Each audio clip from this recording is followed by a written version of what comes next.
Hello everyone, स्वागत है आप सबों का एक बार फिर से हमारे इस चैनल विद्याश्रम इंस्टीट्यूट में।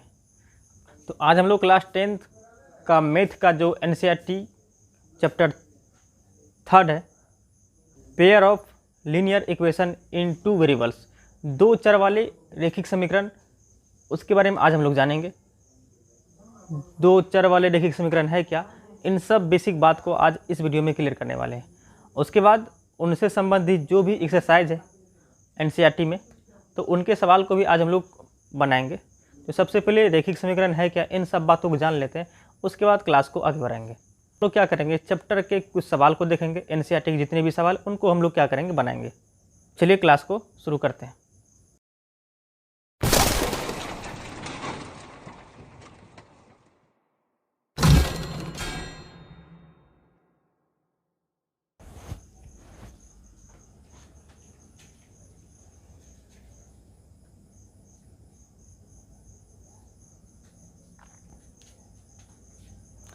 तो सवाल को बनाने से पहले हम लोग ये दो चर और रैखिक है क्या, इसको जान लेते हैं, इसके कुछ बेसिक कॉन्सेप्ट को समझ लेते हैं। उसके बाद इसको बनाने में जो उसका सवाल होगा, एनसीईआरटी के चैप्टर के जो सवाल है उसको बनाने में आसानी होगा। तो दो चर है क्या, इसको पहले जान लेते हैं। तो जहाँ तक चर और अचर का बात है, इनके बारे में हम डिस्कस कर चुके हैं। बहुपद में हम बता चुके थे कि चर और अचर है क्या। पर हम डिटेल से आप लोग जानना चाहते हैं तो उस वीडियो को देख लेंगे, तो आप लोगों का जो कॉन्सेप्ट है उसका वो कॉन्सेप्ट क्लियर हो जाएगा। अब यहाँ पे बात करते हैं दो चर वाले रैखिक समीकरण युग्म, ठीक है, pair of linear equation in two variables. ये चर जो होता है, ये रैखिक जो होता है समीकरण, तो चर तो आप लोगों को पता ही होगा, ठीक है। अल्फ़ाबेटिकल जो नंबर आता है जिसका मान बदलते रहता है उसे चर बोला जाता है। तो ABCD से लेकर Z तक में जो भी अल्फ़ाबेटिकल नंबर है वो चर संख्या में आ जाता है। अब बात रहा रैखिक का, तो रैखिक का मतलब क्या हुआ, चर संख्या पे अगर कोई पावर नहीं रहता है तो वो क्या कहलाएगा, रैखिक समीकरण कहलाएगा। अगर यहाँ हम लिख रहे हैं 2x + 5y = 10, अब यहाँ पे देखा जाए चर संख्या जो मेरा यहाँ पे क्या क्या है, x और y है, x तथा y, ये दोनों मेरा क्या है, चर संख्या है। तो चर संख्या पे अगर घात नहीं हो तो वो क्या कहलाएगा, आपका रैखिक समीकरण कहलाता है। यहाँ पे चर संख्या भी कोई पावर नहीं है, तो चर संख्या पे अगर कोई पावर नहीं रहेगा उस कंडीशन में वो इक्वेशन क्या कहलाएगा, रैखिक समीकरण कहलाता है। बस ध्यान रखना, बिना घात वाला समीकरण वो क्या कहलाएगा, रैखिक समीकरण कहलाता है। फिर डेफिनेशन को देख लेते हैं। N equation of the form ax + by + c = 0, समीकरण होगा उसका जो फॉर्म होगा ax + by = c, ax + by + c = 0, where abc are real numbers and a and b are not both zeros, is called a linear equation in two variables। वो क्या कहलाएगा, आपका रैखिक समीकरण युग्म कहलाता है। मतलब ये कि अगर समीकरण का रूप ax + by + c के रूप में रहेगा, कोई इक्वेशन है, मान लीजिए हम कोई इक्वेशन लिख रहे हैं 5x - 2y + 3 = 0, ठीक है। कोई इक्वेशन है, अगर इस रूप में रहता है, कौन से रूप में, ax + by + c = 0, जहाँ abc जो a होगा ये 5 और ये 2 और ये 3, ये वन abc, a 5 b - 2 और c ये क्या होगा, आपका 3 हो जाएगा। ये जो abc होगा वो आपका क्या होना चाहिए, रियल नंबर होना चाहिए। उसके बाद a का जो वैल्यू होगा वो नॉट इक्वल टू 0 और b का जो वैल्यू होगा वो क्या होगा, नॉट इक्वल टू 0 होगा। अगर ये कंडीशन आता है किसी भी समीकरण का, तब वो आपका क्या कहलाएगा, रैखिक समीकरण युग्म कहलाता है, ठीक है। तो बस ध्यान रखना है ना कि बिना घात वाला समीकरण रैखिक समीकरण कहलाएगा, उस पर पावर कुछ भी नहीं रहेगा। तो ये जो समीकरण यहाँ देख रहे हैं ना, तो चर पे कोई घात नहीं है क्या, x पे कोई घात है नहीं है ना, इस पर भी कोई घात है नहीं है ना, तो यहाँ पे ध्यान रखना है हमेशा, ठीक। तो अब बात करते हैं कि रेखिक समीकरण युग्म किसे कहते हैं?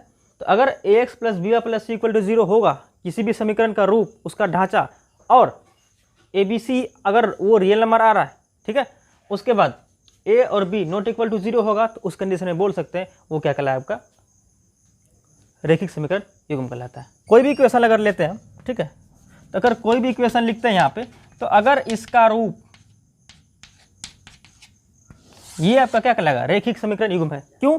मेरा यहाँ पे समीकरण में जो चर संख्या का पावर है वो एक भी नहीं है, नहीं कुछ तो एक पावर रहता है, इस पे एक पावर का कुछ वैल्यू है नहीं, क्योंकि उससे एक से अगर मल्टीप्लाई कराएंगे तो बात तो वही होगा।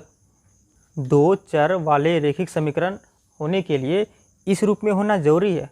उसके बाद मेरा जो ए बी सी है ये तीनों बिलोंग्स टू आर होना चाहिए, वास्तविक संख्या होना चाहिए, ठीक।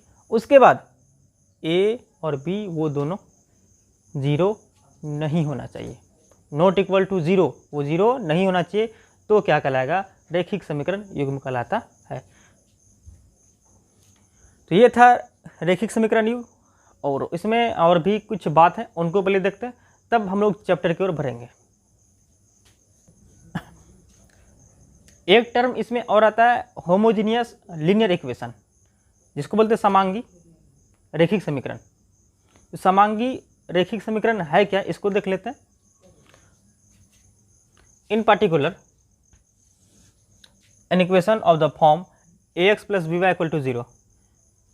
इन पार्टिकुलर मतलब विशेष रूप से अगर किसी समीकरण का रूप ढांचा अगर A x plus B Y equal to 0 अगर ये आता है, किसी भी इक्वेशन का अगर ढांचा अगर ये आ रहा है, ठीक है, उसके बाद where a and b are real number and both a and b are not 0 is called a homogeneous linear equation in two variables x और वाई। प्लस बी वाई बराबर 0 अगर होगा और आने के बाद जहाँ पे ए बी वो रियल नंबर होना चाहिए, ए बी क्या होना चाहिए रियल नंबर होना चाहिए, उसके साथ साथ ए और बी 0 नहीं होगा, तो उस कंडीशन में बोल सकते हैं वो समीकरण क्या होगा समांगी रेखिक समीकरण कहलाएगा, ठीक।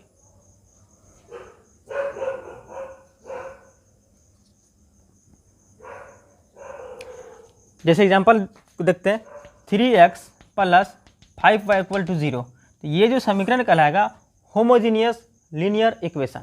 ये क्या कहलाएगा होमोजीनियस लीनियर इक्वेशन।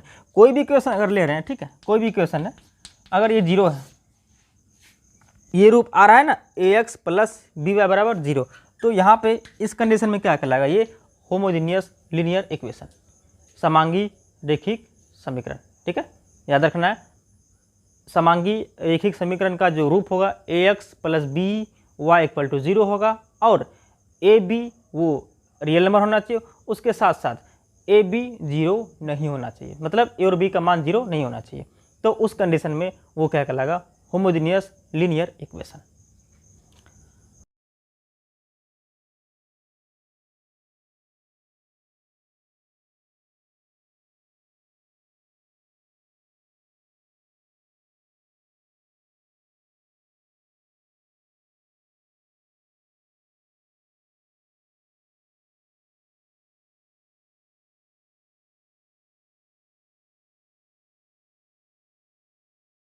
दो चीज़ हम लोग तो समझ गए, दो चर वाले रेखिक समीकरण और एक होमोजीनियस। तो रेखिक समीकरण क्या है और होमोजीनियस क्या है इनको समझ लिया हम लोग। तो रेखिक समीकरण क्या था, एक बार रिपीट कर रहे हैं हम, A x plus B Y plus C equal to 0। अगर ये रूप किसी भी इक्वेशन का रहता है तो वो क्या कहलाएगा आपका रेखिक समीकरण कहलाता है। और होमोजीनियस में क्या था कि अगर A x plus B y बराबर 0 ये रूप रहेगा तो ये आपका क्या होता था होमोजीनियस। ये आपका जो होता था इसको बोलते थे होमोजीनियस, और ये रेखिक समीकरण, ये दो रूप, ठीक है। अब बात करते हैं दो चर वाले रेखिक समीकरण युग्म। ये युग्म क्या है इसको देखते हैं, ठीक है। The two linear equation of two variables taken together are called pair of linear equation in two variables. तो दो चर वाला रेखिक समीकरण युग्म क्या आता है, इसको देखते हैं कि दो चर वाले रेखिक समीकरण को अगर एक साथ लेते हैं, दो चर वाला रेखिक समीकरण को अगर एक साथ लेते हैं तो वो क्या कहलाएगा, आपका दो चर वाला रेखिक समीकरण युग्म कहलाएगा। मतलब अगर यहाँ पे हम एक इक्वेशन लिख रहे हैं 5x + 2y = 10, इसको बोलेंगे रेखिक समीकरण बोल सकते हैं, क्योंकि ये इस रूप में है ax + by + c = 0, इसके रूप में है, आराम से बोल सकते हैं। या कोई इक्वेशन अगर हम लिख रहे हैं यहाँ पे 2x +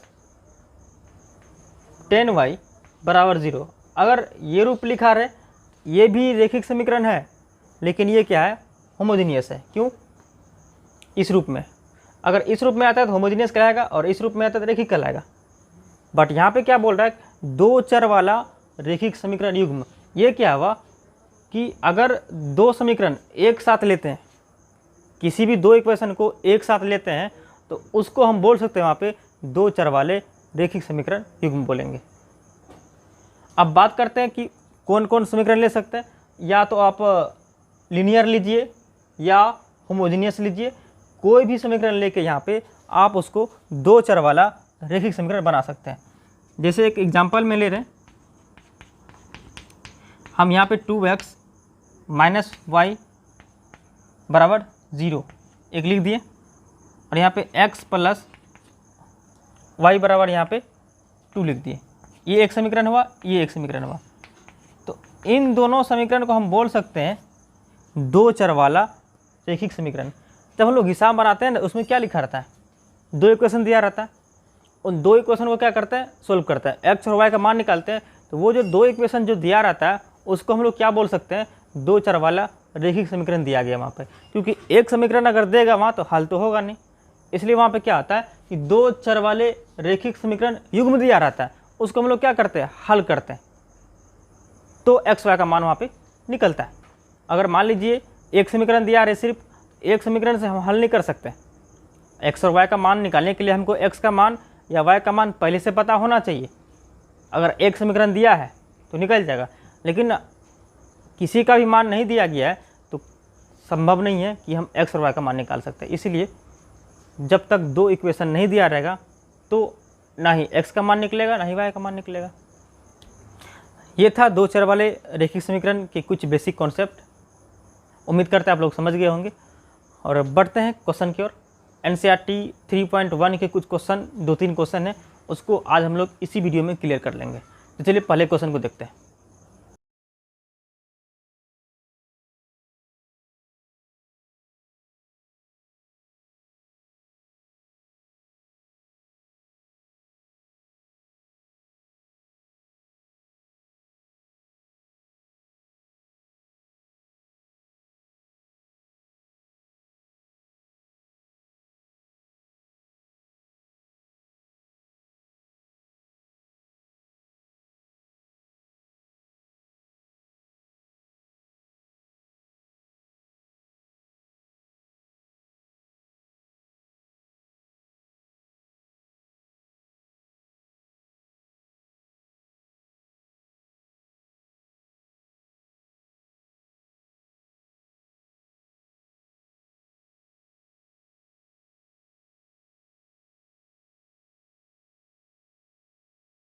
As old as you, where then also 3 years from now I shall be there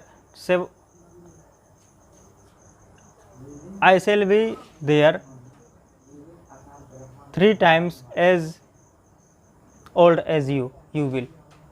तो Aftab tales his daughter, Aftab अपनी पुत्री से क्या कहता है कि 7 वर्ष पूर्व मैं तुमसे 7 गुना का था। 7 years ago I was 7 times as old as you। 7 वर्ष पूर्व जो था मैं तुमसे 7 गुना का था। 7 वर्ष पहले वो अपने बेटी से 7 गुना एज का ज़्यादा था। 3 वर्ष बाद मैं तुमसे केवल 3 गुना का रह जाऊंगा। मतलब प्रेजेंट एज का बात हो रहा है। अब से 3 वर्ष बाद मैं तुमसे केवल 3 गुना का रह जाऊंगा। तो इसको क्या करना है, बीजगणितीय एवं ग्राफिक विधि से हल करना। यहाँ पे आफ्ताब और उसकी बेटी का जो आयु का प्रेजेंट आयु क्या है उसको नहीं निकालना है, सिर्फ बीजीय गणित के रूप में उसको दिखा देना है, बस हो गया। तो क्वेश्चन समझ में आ गया ना। क्वेश्चन में था क्या, आफ्ताब अपनी पुत्री से क्या कहता है, 7 वर्ष पूर्व मैं तुमसे 7 गुनी आयु का था, अब से 3 वर्ष बाद मैं तुमसे केवल 3 गुनी आयु का रह जाऊंगा। तो इस कंडीशन में बताना है कि हमको तो आफ्ताब का आयु और उसकी पुत्री का आयु तो मालूम नहीं है, दोनों में से किसी का मालूम नहीं है। तो करना क्या है यहाँ पे, let the present age of Aftab be x and present age of his daughter equal to Y.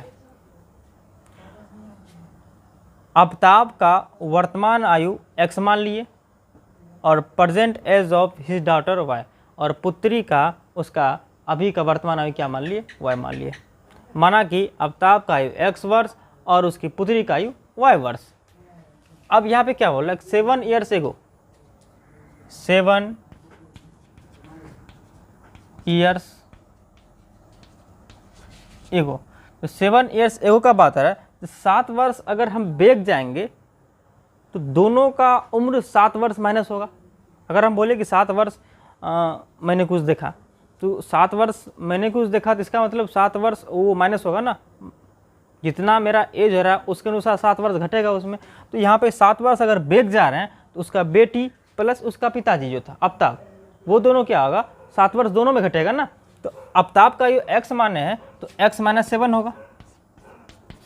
7 वर्ष हम बेग जा रहे हैं तो उसका बेटी भी 7 वर्ष बेग जाएगी और उसका पिताजी भी 7 वर्ष बेग जाएगा, पीछे जाएगा। तो x माइनस 7 और बेटी क्या है, y माइनस 7 होगा। ठीक, तो 7 वर्ष जब बेग गया तो तब क्या बोलता है कि 7 years ago I was 7 times as old as you. 7 वर्ष पहले जो था मैं तुमसे 7 गुना आयु का था। उसका पिताजी ये बात बोल रहा है, कौन, आफ्ताब, ये 7 गुना था। ये कितना गुना है, 7 गुना। किसके अपेक्षा, अपने बेटी के अपेक्षा। बेटी के क्या माने, वाई माने। तो हम ये दोनों का आयु क्या कर रहे हैं, बराबर कर रहे हैं। तो ये आफ्ताब पहले से 7 गुना है, 7 वर्ष पूर्व आफ्ताब पहले से 7 गुना है। तो बराबर करने के लिए 7 से गुना किस में करना है, इसमें करते हैं। ठीक है, पुत्री में। अब बराबर हो गया ना। ये ऑलरेडी क्या बोल रहा है कि हम 7 वर्ष पूर्व, 7 वर्ष एगो क्या थे, हम तुमसे 7 गुना आयु का थे। ये तो पहले से 7 गुना है ही। तो जब इक्वेशन बेटी का आयु और पिताजी का आयु दोनों जब आपस में बराबर करेंगे तो करने के लिए 7 से गुना इसमें करना पड़ेगा। क्यों, बेटी में, क्योंकि ये तो 7 गुना पहले से था ही। हमको इक्वेशन को यहाँ बराबर करना है, इसलिए 7 गुना ये करना पड़ेगा। तो x माइनस 7 बराबर 7y माइनस 49। तो x ये इधर आएगा तो माइनस में 7y बराबर माइनस में 49 प्लस 7 हो जाएगा। यहाँ पे हो गया x माइनस 7y बराबर 49 में 7 घट जाएगा ना, तो कितना हो जाएगा, तो माइनस में 42। ये मेरा इक्वेशन फर्स्ट हो गया। फिर क्या बोल रहा है, इतना तो कर लिए। अब से 3 वर्ष बाद मैं तुमसे केवल 3 गुना आयु का रह जाऊंगा। आफ्ताब क्या बोल रहा है कि अब से 3 वर्ष बाद, तो यहाँ लिख रहे हैं, ठीक है, 3 वर्ष बाद। तो 3 वर्ष बाद मतलब क्या, ईयर्स हैंड्स। 3 वर्ष बाद, 3 वर्ष बाद का मतलब क्या, एगो मतलब माइनस करना है, बाद अगर बोलेगा तो प्लस करना है। 3 वर्ष पूर्व या पहले अगर किसी भी इक्वेशन में डिस्कस हो रहा है तो इसका मतलब उसमें माइनस होगा, और बाद का बात हो रहा है तो वहाँ पे क्या करना है, प्लस करना है। 3 वर्ष बाद का मतलब आफ्ताब का 3 वर्ष बाद प्लस उसकी बेटी का 3 वर्ष बाद।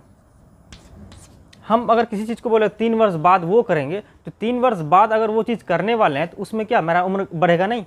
मान लीजिए मेरा उम्र 25 साल हो रहा है, तो 3 वर्ष बाद मेरा उम्र कितना, 28 साल हो जाएगा।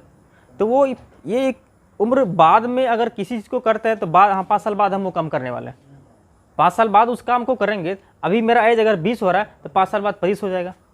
अगर यहाँ पे बोल रहा है आफ्ताब क्या कि 3 वर्ष बाद का डिस्कस हो रहा है, 3 वर्ष बाद उसका बेटी का उम्र तो उतना का उतना ही नहीं रहेगा ना, क्योंकि बेटी का उम्र जितना वो भी 3 वर्ष ऐड होगा और पिताजी का जो उम्र है वो भी क्या होगा 3 वर्ष ऐड होगा उसमें, इसीलिए 3 वर्ष बाद का मतलब x+3 और y+3।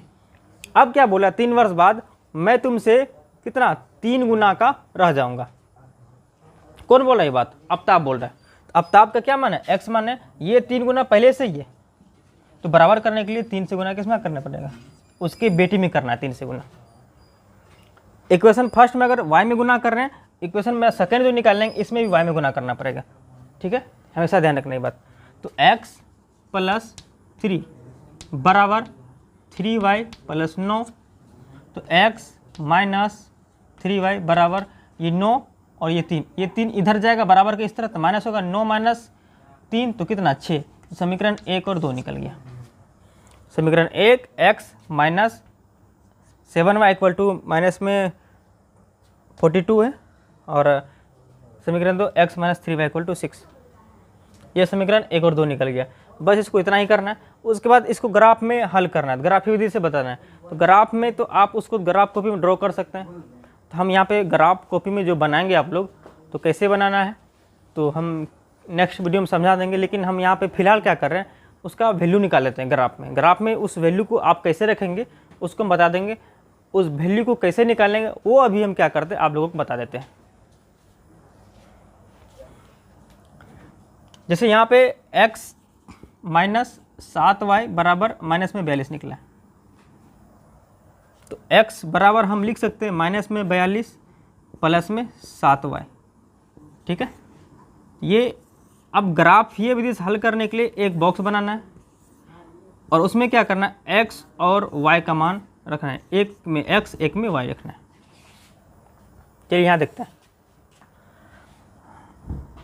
x या y किसी का मान अपने मन से एक मान लेना है और मानने के बाद क्या होगा, वहाँ पे एक का मान अगर हम कुछ भी मानते हैं दूसरा का मान निकल जाएगा। मान लीजिए यहाँ पे x का मान या y का मान कुछ भी मान रहे हैं तो ऑटोमेटिक इस समीकरण से हमको जिस चीज़ को मानेंगे तो उसको मानने के बाद दूसरा का मान यहाँ पे निकल जाएगा। अगर x का मान मानते हैं तो y का मान निकलेगा, अगर y का मान मानते हैं तो क्या निकलेगा, x का मान निकलेगा। अगर मान लीजिए हम y का मान यहाँ पे मान रहे हैं 0, सपोज y का मान क्या मान रहे हैं 0, तो y का मान 0 तो यहाँ पे 0 हो जाएगा। 7 × 0 तो इसका वैल्यू 0, तो बचा क्या यहाँ पे रेस्ट -42, तो -42 क्या x का वैल्यू निकल गया।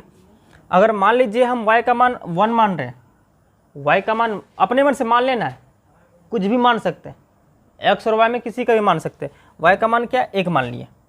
अब यहाँ पे 42 प्लस 7 × 1, y का मान 1 है ना, तो और प्लस में 7 घटेगा तो ये कितना हो जाएगा -35 हो गया। अब यहाँ पे जो y का वैल्यू मान ली है उसको दोबारा रिपीट नहीं करना है। ऐसा नहीं कि फिर y का मान 0 रख देंगे 1 रख देंगे, वो नहीं करना है। तो y का मान या x का मान जो एक बार मान लिए हैं उसको दोबारा क्या करना, नहीं मानना है। ऐसा नहीं कि 0 के बाद 1 मानेंगे 2 मानेंगे 3 मानेंगे, ऐसा बात नहीं है। आपको जो इच्छा लगता है वो मान सकते हैं। y का मान हम यहाँ 7 भी कुछ भी मान सकते हैं।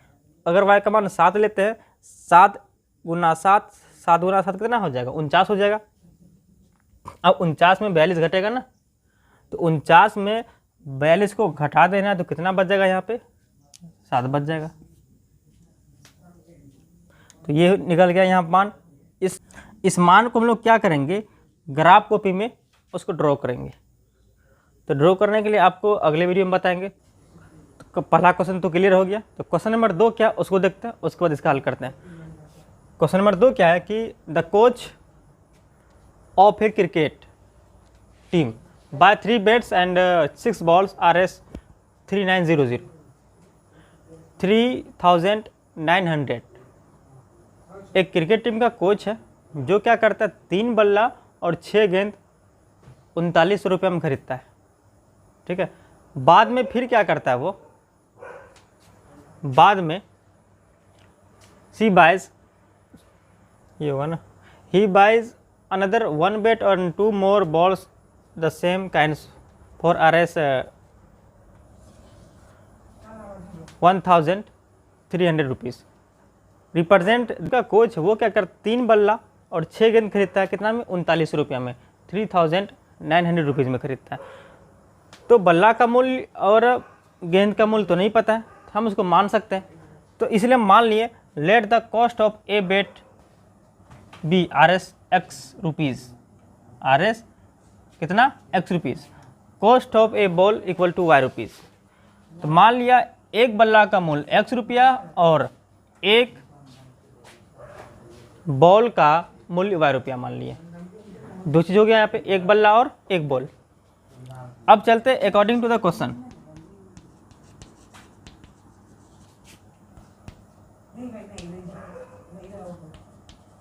अकॉर्डिंग टू द क्वेश्चन देखते हैं प्रश्न से। तो यहाँ पे क्या बोल रहा है कि 3 बल्ला, एक बल्ला का मूल्य X रुपया, तो 3 बल्ला है, तो 3 बल्ला का मूल्य कितना, एक बल्ला का मूल्य X, 3 बल्ला का 3X। उसके बाद 6 बॉल्स, एक बॉल का मूल्य X रुपया, 6 बॉल का मूल्य 6Y हो जाएगा।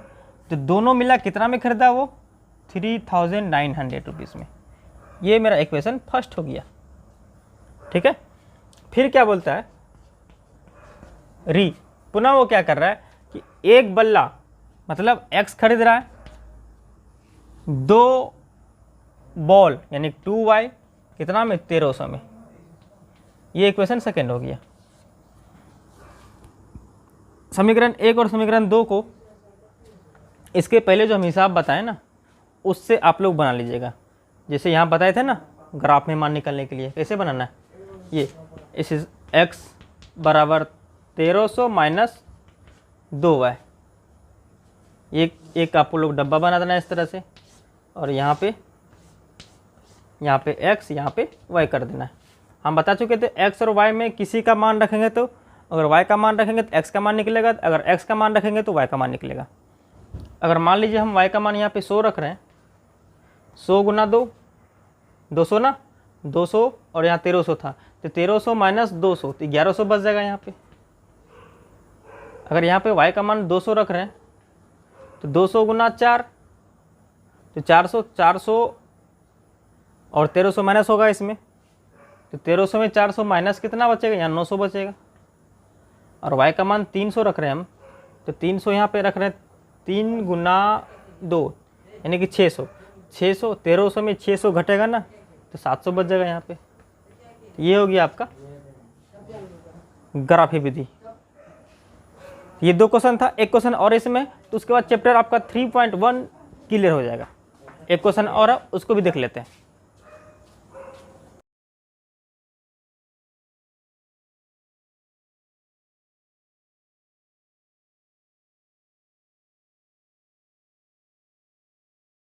क्वेश्चन नंबर 3 इसको देख लेते हैं। ये क्या है, third question number 1, the cost of 2 kg of apples and 1 kg of grapes on a day we found to be 160 rupees. After a month, the cost of 4 kg apples and 2 kg of grapes is RS 300. Represent करना है इसको graphy विधि से। और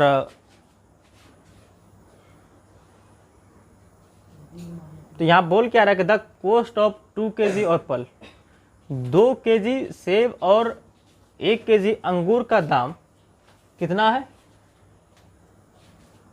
300 रुपये, 160 रुपया। 2 kg सेब और 1 kg अंगूर का दाम कितना, 160 रुपये। 4 kg एप्पल और 2 kg ग्रेप्स, 4 kg सेब और 2 kg अंगूर का दाम कितना हो गया, 300 रुपया हो गया। तो उसको ग्राफीय विधि में दर्शाना है। तो हमको एप्पल और ग्रेप्स मतलब अंगूर का दाम तो पता नहीं है, तो नहीं पता था, हम मान लिए यहाँ पे। तो let the cost of 1 kg of apple be RS X rupees, cost of 1 kg of grapes RS Y rupees. मान लिया 1 kg सेब का मूल्य X रुपया और 1 kg अंगूर का मूल्य Y रुपया। According to the question, according to the question, प्रश्न के अनुसार बोल क्या रहा है यहाँ पे देखिए कि 2 kg एप्पल, तो 1 केजी एप्पल का मूल्य x रुपया मानना है, तो 2 केजी तो 2x हो जाएगा, plus 1 KG grapes 1 KG grapes का मूल्य y रुपया माने तो प्लस y हो जाएगा। कितना हुआ इसका, दोनों से मिला 160 रुपया होता है। फिर क्या बोल रहा है कि 4 मंथ बाद 4 केजी एप्पल, 1 केजी एप्पल का मूल्य x रुपया, 4 केजी तो 4x हो जाएगा। 4 केजी एप्पल और 2 केजी ग्रेप्स, तो 1 केजी ग्रेप्स का मूल्य x रुपया, तो 2 केजी का 2y होगा ना। दोनों कितना में दे रहा है, यहाँ पे 300 में दे रहा है, तो ये समीकरण कितना हो गया, 300 हो गया। अब इसको उसी मेथड से हल कर देना है। इक्वेशन फर्स्ट हम कर रहे हैं, 2x प्लस वाई बराबर 160, तो y बराबर 160 माइनस 2x, तो यहाँ पे बॉक्स बना लेना है। ये कम से कम 3 वैल्यू निकालना है, मिनिमम 3 वैल्यू निकालना है, ठीक है। हम बता चुके हैं x का मान, y का मान किसी का भी रख सकते हैं, जो मानना है मान सकते हैं, 0 1 2 3 जो मानना है, -1 -2 -3 आपको जो अच्छा लगता है मान सकते हैं, माइनस में मानिए प्लस में मानिए, किसी में मान सकते हैं। अब चलिए हम मान के दिखा रहे हैं। यहाँ पे हम y, यहाँ पे अगर x का मान मानते हैं स्टार्टिंग में, तो मेरा y का मान निकलेगा।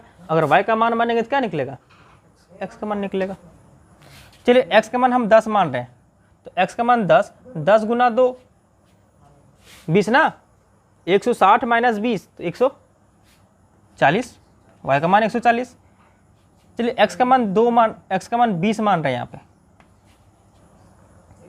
20 गुना 2 कितना हो गया, यहाँ पे 40 हो गया ना, 160 माइनस 40 तो 120। अब मान रहे हैं यहाँ पे x का मान 30 मान लेते हैं, कितना 30 गुना 2 60, 160 माइनस 60 तो कितना हो गया, 100 हो गया। बस ऐसे ही, बहुत सिंपल है, ऐसे करके बना लेना आप लोगों को। ये था आपका 3.1 का 3 सवाल था और तीनों हम क्लियर कर चुके हैं।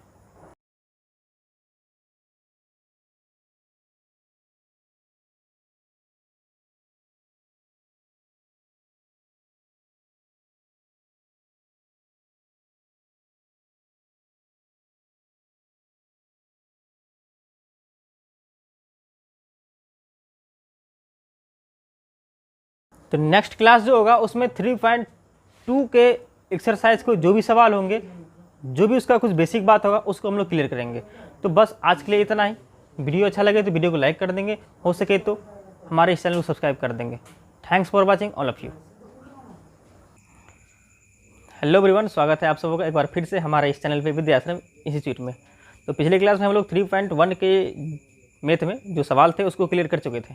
आज 3.2 के एक्सरसाइज को कवर करने वाले हैं। तो जो कोई 3.1 के सवाल नहीं बनाए तो पहले जाके उसको देख लेंगे, तो इस वीडियो को देखेंगे तो अच्छे समझ में आएगा। तो 3.2 का जो सवाल है उसको बनाने से पहले हम लोग कुछ बेसिक बात है उसको समझ लेंगे, तो उसके बाद ही ये एक्सरसाइज बनने वाला है। क्योंकि कुछ टर्म एंड कंडीशन है 3.2 में, तो उनको अगर जान लेते तो 50% सवाल आपका उसी टर्म कंडीशन को सीखने के बाद बन जाएगा। तो सबसे पहले उनको सीखते हैं, उसके बाद क्या करेंगे हम लोग, सवाल को बनाएंगे। तो चलिए क्लास को शुरू करते हैं। तो एक्सरसाइज 3.2 के जो सवाल है उसको बनाने से पहले कुछ बेसिक बात है, और बेसिक बात नहीं बोला जाए इसको, ये बहुत ही इंपॉर्टेंट बात है। क्योंकि ये लगभग आपको एग्ज़ाम में भी, ऑब्जेक्टिव टाइप क्वेश्चन में भी, जब तक इसको क्लियर नहीं करेंगे तब तक सवाल बनने वाला है नहीं। तो पहले उसको जान लेते हैं, उसके बाद सवाल की ओर चलेंगे। क्योंकि इसको जब सीख लेंगे ना तो लगभग आपका 3.2 का 50% सवाल इसी से सॉल्व हो जाएगा। तो ज़्यादा टेंशन लेने की बात है नहीं, कि बहुत ही आसानी से हम ये जो कॉन्सेप्ट है इसको बताने जा रहे हैं। बस आप लोग ध्यान से देखेंगे इसको। यहाँ पे S नंबर है जिसको बोलते हैं सीरियल नंबर, लिखा हुआ है। हम एक बार बोल रहे हैं स्पष्ट रूप से, क्योंकि हो सकता है कि जो लिखा हुआ बात है वो स्पष्ट रूप से ना दिखे, इसलिए हम पहले बोल देते हैं, समझने में आसानी हो। Pair of lines, first column, second column, third column, A1/A2, B1/B2, C1/C2। अगला कॉलम देखते हैं, compare the ratio, compare the ratio. अगला कॉलम देखते हैं, जियोमेट्रिकल रिप्रेजेंटेशन, ये कॉलम है। अलजेब्रिक बीजगणितीय। यहाँ पे लिखा हुआ ए समीकरण है 2x minus y plus 1 equal to 0, x minus 2y plus 8 equal to 0, 2/1 minus 1/2 है,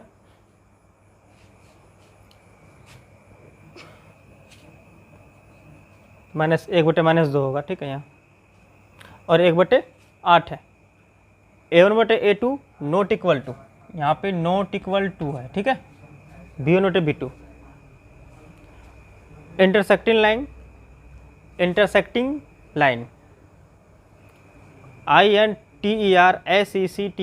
इंटरसेक्टिंग लाइन जिसको बोलते हैं प्रतिच्छेद करती हुई रेखाएं। यहाँ पे लिखा हुआ है एग्जैक्टली वन सॉल्यूशन, ठीक है। तो यहाँ पाते हैं बी लिखा हुआ है, समीकरण लिखा हुआ है x minus 2y minus 5 equal to 0, 3x minus 6y minus 15 equal to 0, 1/3 minus 2/6 minus 5 minus 15, a1/a2 b1/b2 c1/c2 तीनों क्या बराबर है। यहाँ पे क्या लिखा है कोइंसिडेंट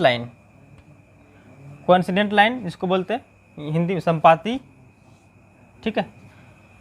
और यहाँ पे लिखा हुआ है इन्फिनिटली मिनी सॉल्यूशन, सी लिखा हुआ है यहाँ पे 2x plus 3y minus 6 equal to 0, 4x plus 6y minus 24 equal to 0, 2/4 3/6 minus 6 minus 24, a1/a2 not equal b1/b2 not equal to c1/c2। Parallel line समांतर रेखाएं, असंगत नो सॉल्यूशन, ये लिखा हुआ था। ये क्या है इसको पहले जान लेते हैं। ये जो सारा बात लिखा हुआ है सीरियल नंबर ए है, यहाँ पे पेयर ऑफ लाइन, दो जोड़ा, पेयर मतलब जोड़ा, लाइन मतलब रेखा, तो रेखा का दो जोड़ा यहाँ पे मतलब दो समीकरण दिया गया 2x माइनस वाई प्लस 1 और x माइनस 2y प्लस 8, ठीक है।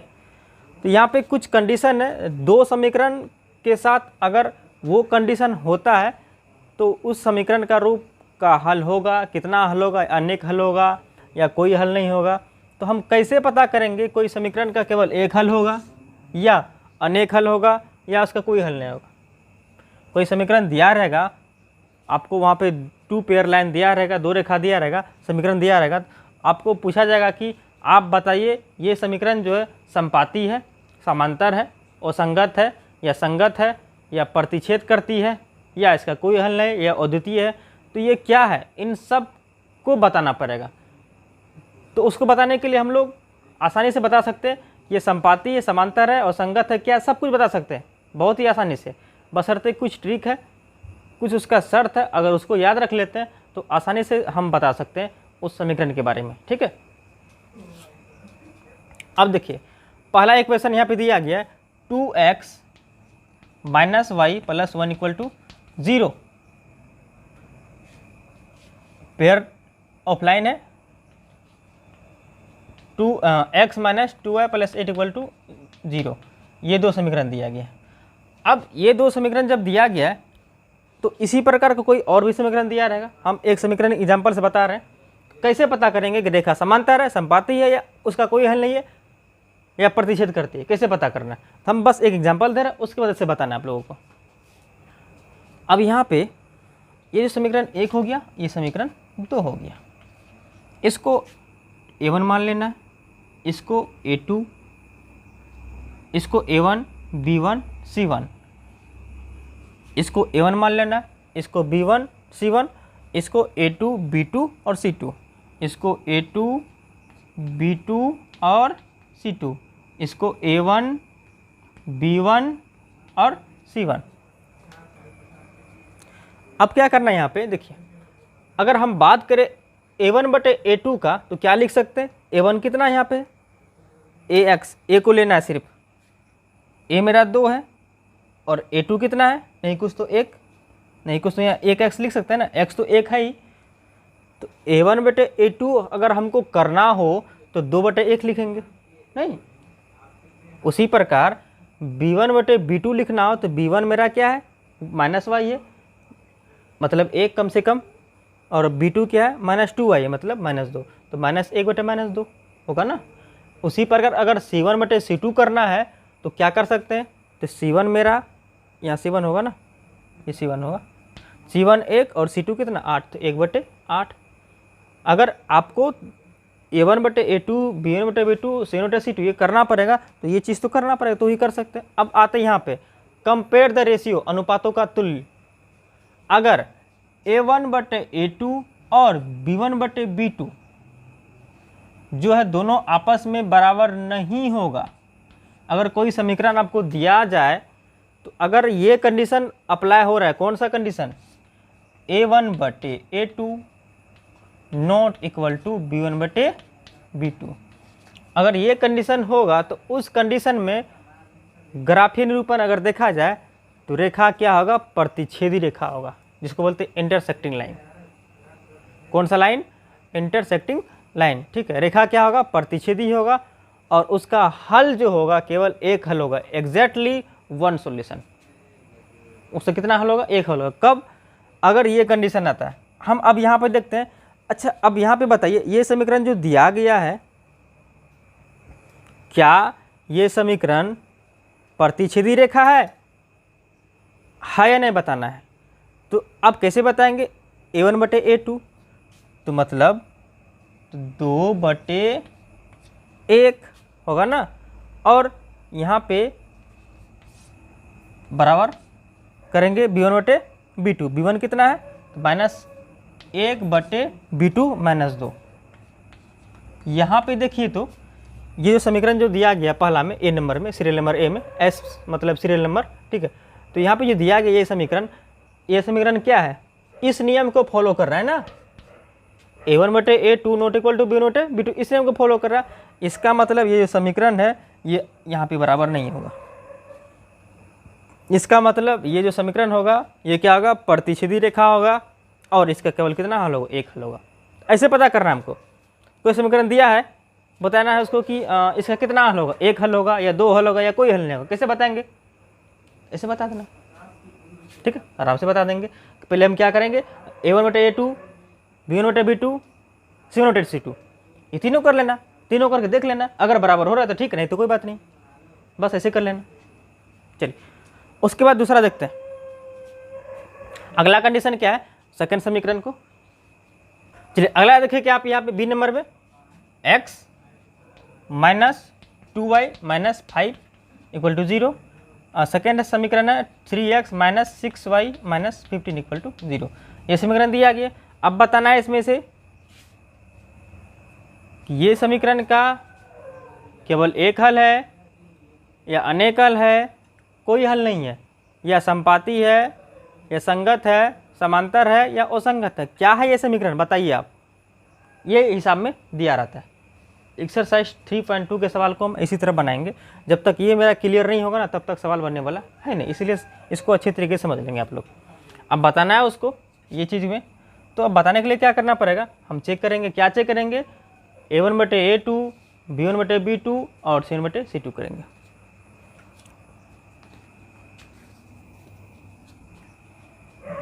तो ये हो गया A1 B1 C1 A2 B2 और ये आपका C2 हो गया, ठीक है, ऐसे हम लिख दिया यहाँ पे। अब देखिए दिया गया, तो हम यहाँ पे क्या कर सकते हैं, अगर हमको A1/A2 करना हो तो A1 कितना है, यहाँ पे x है ना, ये x है, A1 कितना है, x है, तो नहीं कुछ तो 1, तो 1/3 बराबर -2/, माइनस में 2/, माइनस में 6, ये माइनस माइनस कट जाएगा, 2 से 3 भी कट जाएगा, तो यहाँ कितना होगा, 3 हो जाएगा, बराबर माइनस में 5/, माइनस में 15, तो माइनस में 5/, माइनस में 15 कट जाएगा। अब ये देखिए कि क्या हो गया, यहाँ पे लिख रहे हैं 1/3 बराबर 1/3, ये भी कटेगा ना, 5 × 15 बराबर 1/3। ये तीनों मेरा बराबर हो रहा है। अगर तीनों बराबर हुए, A1/A2 B1/B2 और C1/C2, अगर ये तीनों बराबर होता है उस कंडीशन में संपाती होगा और संगत होगा। याद रखना, संपाती होगा और संगत होगा, संपाती और संगत होगा। और हल जो होगा उसका अनेक हल होगा, इन्फिनिटली मेनी सॉल्यूशन, ठीक है। उसका हल कितना होगा, अनेक हल होगा, ठीक है। कितना हल, अनेक हल, संपाती और संगत होगा। अगर तीनों बराबर रहे A1 B1 C1 A2 B2 C2, इसको बटा जब करेंगे ये तीनों अगर बराबर होगा आपस में, रेखाएं संपाती और संगत, और उसका हल जो होगा अनेक हल होगा। याद रखना है कौन सा कंडीशन, ये कंडीशन में, ठीक है। अब अगला कंडीशन क्या है, देखिए यहाँ पे अगर ये दो बराबर रहेगा और तीसरा बराबर नहीं रहेगा तो उस कंडीशन में क्या होगा, ये दोनों बराबर A1 बटे A2 बराबर B1 बटे B2 not equal to C1 बटे C2, दो बराबर और तीसरा बराबर नहीं होगा तो उस कंडीशन में समांतर रेखा होगी और असंगत होगा। समांतर रेखा होगा और क्या होगा, असंगत होगा, और उस कंडीशन में इसका कोई हल नहीं होगा, नो सॉल्यूशन। क्या होगा, कोई हल नहीं होगा। देखिए एग्जांपल देखते हैं यहाँ पे,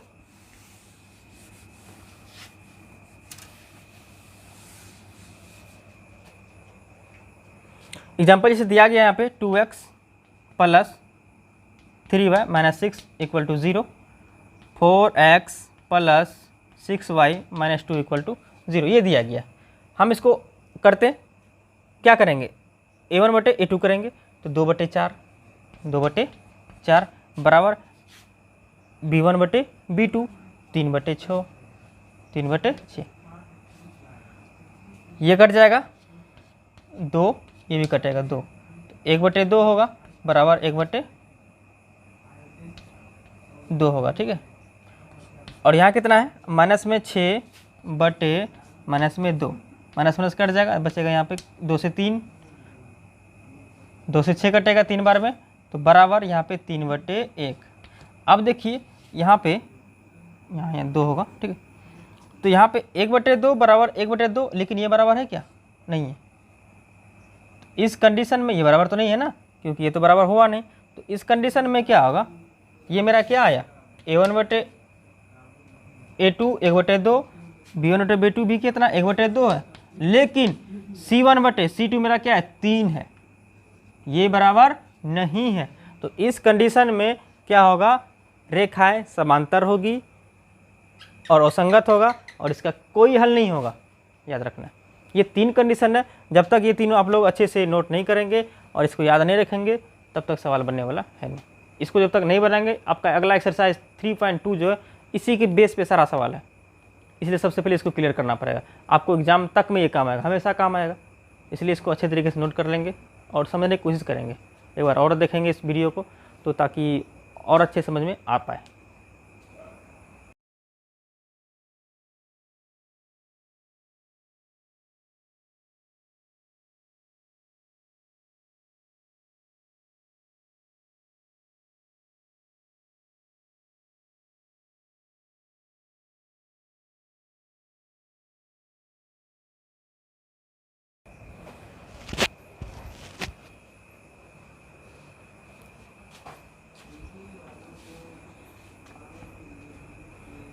एक दो एग्जाम्पल हम दे रहे हैं तो उस एग्जाम्पल से आपको बताना है कि रेखा समांतर है, संपाती है, क्या है, सब बताना, ठीक है। हम एग्जाम्पल दे रहे हैं, ठीक है ना, आपको बताना है।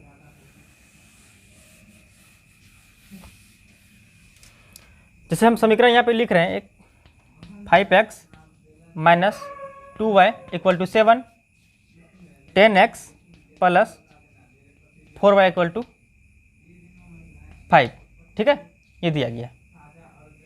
अब क्या करना है, इसको पहले तो हमको देखना पड़ेगा। अब बताना है आप लोगों को इसमें क्या कि इसका एक हल है या अनेक हल है या कोई हल है, कैसे बताएंगे। तो पहले बताने के लिए तो हमको पता है कंडीशन उसका 3 कंडीशन है, 3 कंडीशन में अगर कोई कंडीशन अगर फॉलो हो रहा है तो वो चीज़ हो जाएगा। तो चलिए देखते हैं, 5 बटे 10 होगा ना, यहाँ पे बराबर माइनस में 2 बटे 4, मेरा यहीं पे बराबर नहीं हो रहा है, ये दोनों बराबर हो रहा है क्या, नहीं हो रहा है, मतलब पहला वाला नियम फॉलो कर रहा है। इसका मतलब क्या, प्रतिच्छेदी रेखा है नहीं, और इसका क्या है, कोई हल नहीं। आराम से बता सकते हैं इस तरह करके। एक और दे रहे हैं,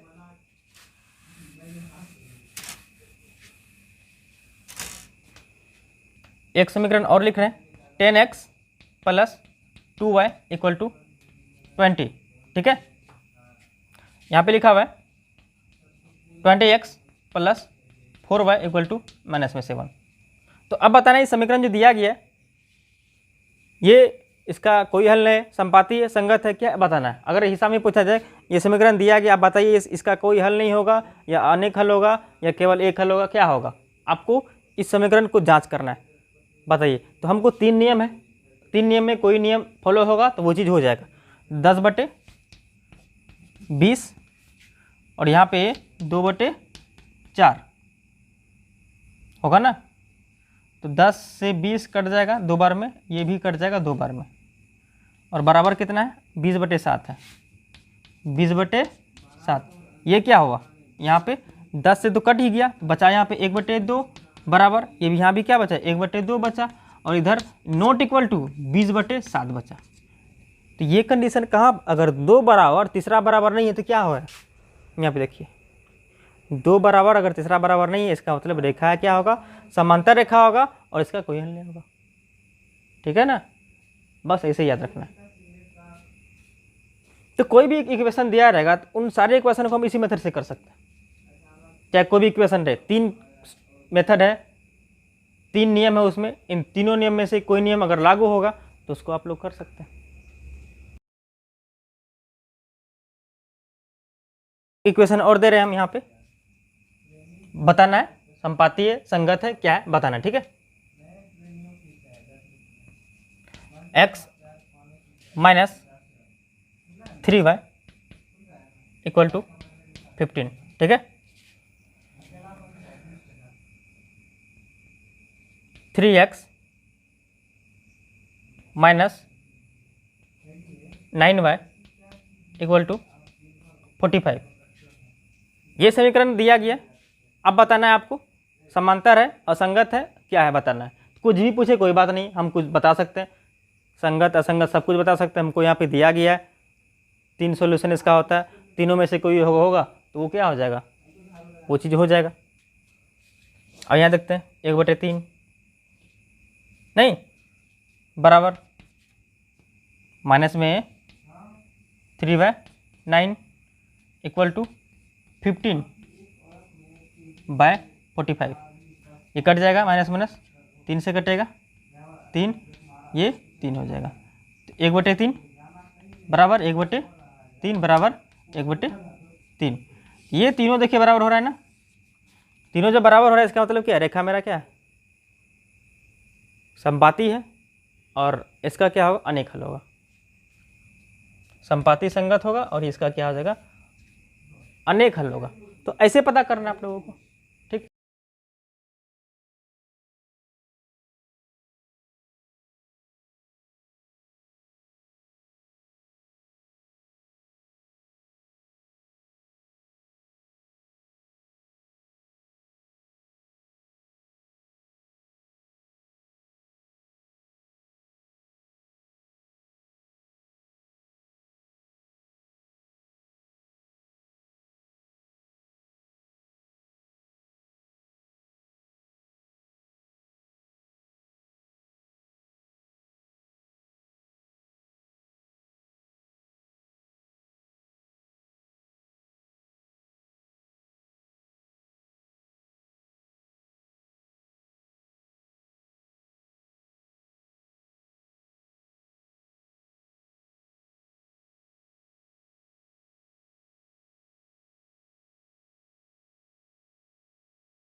क्लास जो हम लेंगे उसमें क्या करेंगे 3.2 के जो सवाल है उसको बनाएंगे।